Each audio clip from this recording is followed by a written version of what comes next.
Would you like to get updated with the latest episode of AnimeKouhai Tensura spoiler series? It's episode number 533, volume 18, chapter 4, part 6, entitled, Internal Struggles and Unexpected Allies Emerge Amidst the Battle. Support the channel and get access to both Tensura and solo leveling episodes, totaling 5 episodes each week from Monday to Friday. Check out her Patreon page if you get a chance. What's up guys, welcome to AnimeKouhai. If you'd like to help me out, please hit the like button and subscribe to my channel.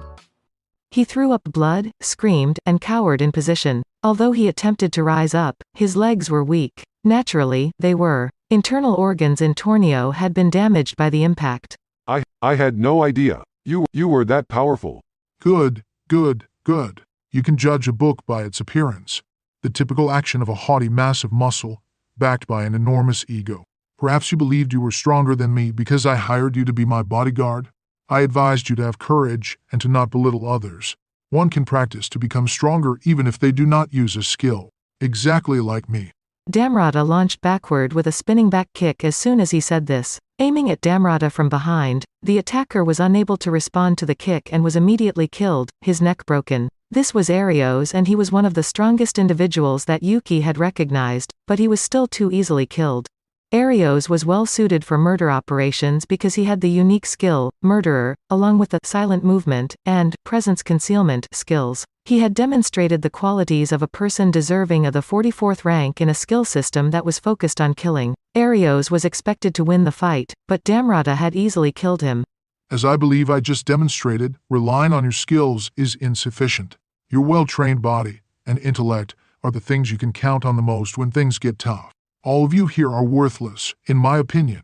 He was using harsh language, and those present who had never experienced ridicule from even their martial arts teachers were outraged as soon as they heard it. He appeared to be trying to give the weak a lesson, which enraged them. They all glared at Damarada with murderous intent flashing in their irises. In such a case, Yuuki was calmly assessing the scenario. He had arrived at his conclusion. It was obvious to me. Damarada didn't turn against us. Someone is manipulating him. Considering Arios's status in the Imperial Guardians, perhaps someone on the Emperor's side. The fact that he did not murder Tornio and did not spare Arios is proof of this. Damarada still has free will, but he is unable to take any actions that would be inconvenient for whoever is in charge of him. Damarada was being controlled by what had to be a very strong entity. Damarada was nevertheless making an effort to communicate with Yuuki. Yuuki made the best decision by acting on his intuition.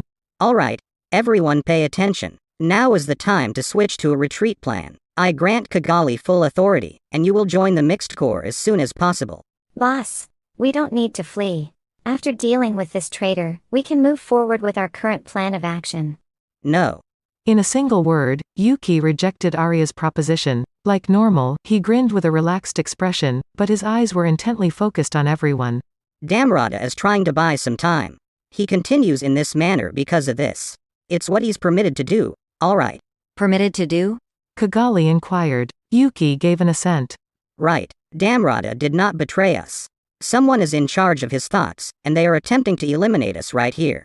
Although there were a variety of responses to Yuuki's words, they appeared to have the effect of restoring his co-workers' composure and good judgment. They fixed their attention on Kigali, the second in command, suppressing the urge to murder Damarada. She had reached the same decision that Yuuki had. The alarm bells in her head warned her they were in a dangerous situation. Now that Yuuki had given her directions, she was aware of what she needed to do. She realized there was no time to argue with him because the situation was pressing. We'll leave this location and go to the mixed corps base. What about Sir Yuuki, though? Oh, don't be concerned about me. Damarada would probably not allow me to depart, so I will have to deal with him here. You people move on. Yuuki turned away from the crowd to face Damarada. We're going. Kigali commanded. Roger. Everyone understood what they needed to do. No matter if Damarada had deceived them or not, they knew he was prepared for anything when they saw Yuuki turn around. The moment for debate has passed. The first priority right now was simply to live, as all the superpowers in the room were aware. Everyone was aware of what needed to be done. No longer did it matter if Damarada was a traitor. They figured out what was going on just by looking at Yuuki's back. strong ones among them realized that the best thing for them to do right now was to focus on staying alive rather than fighting among themselves. Arya carried the fallen Tornio. No one made fun of the little girl for carrying a big guy on her back, though it was funny to watch. The caster of the restorative spell healed Tornio before rejoining the group at the rear. They then left in an orderly manner into the darkness of the night. A short while afterward, there were only Yuuki and Damarada remaining in the sizable conference room. Even if you try to flee right now, it will be too late. You were never on time. Yuuki-sama was too naive about the Intelligence Bureau. Maybe. However, if you keep trying, you might be able to escape from it, right? Ridiculous. This is not a game for kids. Of course. I always mean what I say. Along with your vision of dominating the world? Of course. And aren't you the same way? Damarada chuckled as soon as he heard this. Yes, that's correct. He said contentedly. A notable master for Damarada was Yuuki Kagurazaka. Even though his thoughts were sometimes still childish, he had a level mind. Damarada was never bored by him because he was very cunning. Damarada had this confidence in Yuuki. He believed that Yuuki would become aware of Kondou's manipulation of him.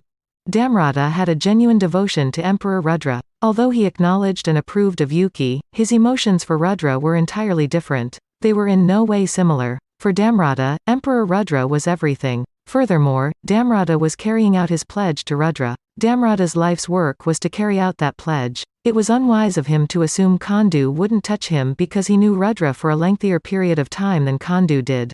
He was cautious because he was conscious of his suspicion, but Kondou appeared to be more dangerous than Damarada had anticipated. Kondou quickly took possession of Damarada's will after saying goodbye to Misha.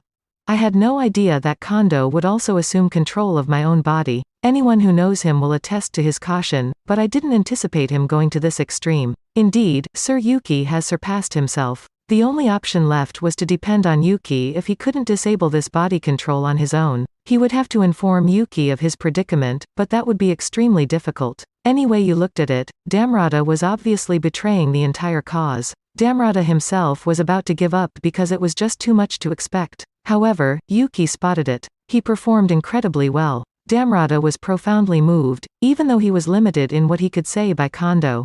Permit me, Sir Yuuki, to demonstrate the capabilities of the Imperial Guardian's Vice Commander. The limitations were dependent on permission, and they limited what Damarada could do. Damarada nevertheless made an effort to give Yuuki as much knowledge as he could. Giving his title was one of these efforts. He had to disclose everything he could to Yuuki, after which Yuuki was free to make use of it as he saw fit. Damarada chose to put his faith in Yuuki after concluding that this was the best course of action. After that, everything will end if he murders me. I suppose Sir Yuuki will fulfill the commitment I made to Emperor Rudra. Unfortunately, I can't witness it firsthand, but he was confident Yuuki would uphold his wishes. Yuuki would have to complete Damarada's goals in addition to his own if he ever wanted to realize his high aspirations. Even though he didn't have lofty expectations, he did have some. Oh, don't stress over that. You know, I still have tasks for you to do. I'll provide you with assistance. Haha, you won't be able to beat me by making such foolish statements. Even if he was being tricked, the pleasure that poured from his heart could not be quenched. Damarada was able to fully express his feelings. More than 30 warriors sprinted erratically down the capital's main street. Kigali and the others made an effort to flee the capital at night to join the Mixed Corps on Yuki's instructions. The Mixed Corps camp was situated close to the Dwarven Kingdom's boundary. It was roughly 500 kilometers southwest of the capital. It would take a peddler more than 10 days to traverse that distance. The portals that circled the capital could be accessed by those with strong mana. They were able to move between the towns in an instant thanks to advanced magical technology. It was a significant facility, so it was highly guarded, but it wasn't something that could be used by 100 people at once. It was clear that breaking in at this late hour of the evening would result in a fight. Kigali made the decision to travel alone without any doubt. She made the decision that getting her troops ready came before starting a conflict in this area. Everyone in this group was a superhuman, above and beyond what is considered to be a normal human. They could get there in a few hours if they keep running without stopping. Is Kigali-sama alright? No, there isn't an issue. I appreciate your care, Tyr. Kigali thanked Tyr, the girl running next to her in a mask. After being vanquished by Demon Lord Leon, Kigali, an ex-demon lord, spent many years wandering the world in a spiritual form. At the time, Kigali, Demon Lord Kazalim, who lacked a spiritual form, struggled to keep his ego intact. He overcame such a history and, with Yuuki's help, obtained a homunculus body, and he had been effectively training it without any issues. He had now developed combat skills on par with those of a greater Majin. She was holding her own, even among these strong men. Yeah, that's fine, I guess. Laplace would be helpful at this juncture, but... Yes, Laplace could have defeated Damarada. The boss is also powerful. He'll undoubtedly return to us after winning. Yes. Yeah, you are correct. While answering, Kigali grinned, but she was also conscious of her own increasing impatience. Since a few minutes ago, the alarm had been going off non-stop, and Kigali's worry was growing. This is bad. Not acceptable at all. She was unaware of how many times her life had been spared by this instinctive intuition, so even though there was no proof, Kigali knew that something needed to be done. She focused on Tyr and Footman, the two individuals she trusted most. Call Laplace. What? Tell him to return. Tyr and Footman were able to telepathically converse with Laplace. The clowns were linked to one another no matter how far apart they were. As the emissary, Laplace is on the move. I don't give a damn. Get moving. Only Kigali could hear the alarm bells, but they were growing louder. Time did not permit an answer. Kigali decided there wasn't enough time to elaborate, so she left Tyr alone and attempted to give her the next directive. Everyone, disperse from here. Put life first and use your own discretion. Until the very end, when she finally instructed them to join the mixed corps, she was unable to speak. She understood that it was too late. That's incredible. I didn't think I left any traces, so I'm shocked you found out. A man in a military uniform stepped out of the shadows with these remarks. It was Lieutenant Kondou. Kondou was joined by others as they silently dropped from the tops of the structures facing the main street, one after the other. They numbered around 50. However, they were all able to sense an overpowering presence around them. The Imperial Guardians. That's correct. Put a stop to your pointless resistance and give up right away. If you do, I will bestow upon you the honor of dying in the service of His Majesty the Emperor. So, Lieutenant, you're admitting it now? You are the Imperial Guardians leader, right?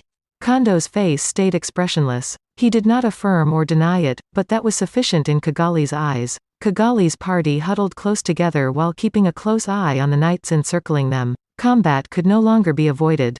Each of them was fully armed and wore legend-class armor from head to toe. Even if the teams were evenly matched, the gear disparity was obvious as day. It was a terrifying disadvantage, but none of Yuuki's soldiers were about to give up. I see. Let's go. We'll just save time later by doing this. Right. See what the Guardians are truly capable of. Arya was following Tornio's lead despite the fact that he had just been on the verge of death. No matter how powerful they all were, they had no plan of giving up without a fight. That's it for this video, guys. Thank you for always watching my videos and supporting my channel. Shout out to the new members of AnimeKouhai supporters. I Like Anime, Mark Charlie Elves, Hansel Ortega, Karam Faraj, Yellow Wally, Efrain Hernandez, Luca Gaming WTF, William Locke, Jordan Mersha, Wagging Tails. Thank you so much for helping out. I'll see you guys in the next video.